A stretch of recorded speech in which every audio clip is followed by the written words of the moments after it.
সামনেই আসছে জন্মাষ্টমী, আর জন্মাষ্টমী মানেই কিন্তু তালের বড়া। জন্মাষ্টমীতে যে সমস্ত বাড়িতে পুজো হয়, গোপালকে কিন্তু তালের বড়া ভোগ দেওয়া হয়। তাই জন্য আমরা তালের বড়া তৈরি করি। আর সাধারণত ভাদ্র মাসে তাল পাকলে প্রত্যেকের বাড়িতেই তাল আসে, আর আমরা তালের বড়া তৈরি করি।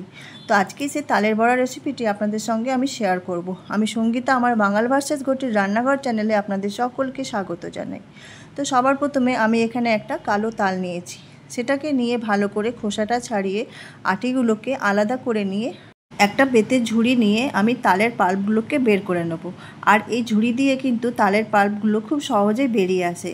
তারপরে সেই তালের পাল্পগুলো একটা বাটিতে নিই, আর তার সঙ্গে আমি কি উপকরণ নিয়েছিলাম সেগুলোও আপনাদেরকে দেখিয়ে দিচ্ছি। তো আমি নিয়েছিলাম 2 বাটি ময়দা, 1 বাটি নারকেল কোড়া, আর 1 বাটি চিনি, আর নিয়েছিলাম চালের গুঁড়ো। তো চালের গুঁড়োর জায়গায় আপনারা চাইলে এখানে সুজিও ব্যবহার করতে পারেন। আর ছিল দুধ।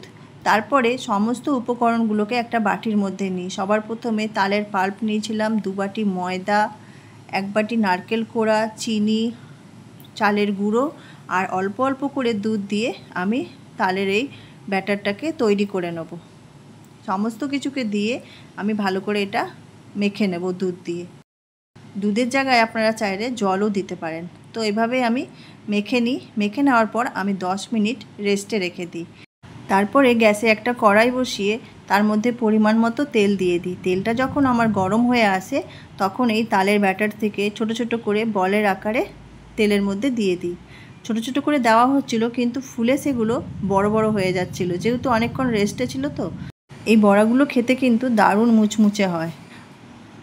আমি তো এইভাবেই বানিয়ে থাকি, তাই আমার এই রেসিপিটা আপনাদের সঙ্গে শেয়ার করলাম। আপনারা কিভাবে করেন কমেন্টে অবশ্যই জানাতে পারেন। তো এইভাবে যখন এক পিঠটা হয়ে যায় তখন আমি ওপর পিঠে উল্টে দিই। উল্টে দিয়ে 2 পিঠটাই যখন আমার লাল লাল হয়ে আসে তখন আস্তে আস্তে আমি সমস্ত বড়াগুলোকে তুলে রাখি। এখন তো বাজারে গেলে প্রচুর তাল পাওয়া যায়। তো দেখবেন সব সময় কালো তালটাই নেওয়ার চেষ্টা করবেন, কারণ কালো তালটা কিন্তু খুব মিষ্টি হয় আর এটার একটা সুন্দর গন্ধ থাকে। তো এইভাবেই যখন আমার বড়াটা ভাজা হয়ে যায় আমি তুলে নিই। তো আরেকবার আপনাদেরকে দেখাচ্ছি আমি কিভাবে তেলের মধ্যে দিচ্ছি। তো একদম ছোট ছোট আকারে দিচ্ছি, কিন্তু ফুলে কতটা বড় হয়ে যাচ্ছে, দেখতে দারুণ লাগছে আর খেতে কিন্তু দারুণ হয়েছিল। তো আপনারা চাইলে এইভাবে একবার বানিয়ে খেয়ে দেখতে পারেন। তালের আর কোন রেসিপি আপনাদের ভালো লাগে সেটা অবশ্যই কমেন্টে জানাবেন। আমি তাহলে নেক্সট ভিডিওতে সেই রেসিপিটা আপনাদের সঙ্গে শেয়ার করব।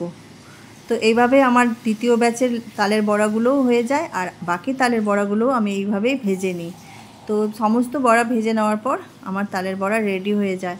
তো কেমন লাগলো আমার আজকের এই তালের বড়ার রেসিপিটা কমেন্ট করে অবশ্যই জানাবেন। আর ভালো লাগলে লাইক কমেন্ট করে বন্ধুদের মধ্যে শেয়ার করে দেবেন।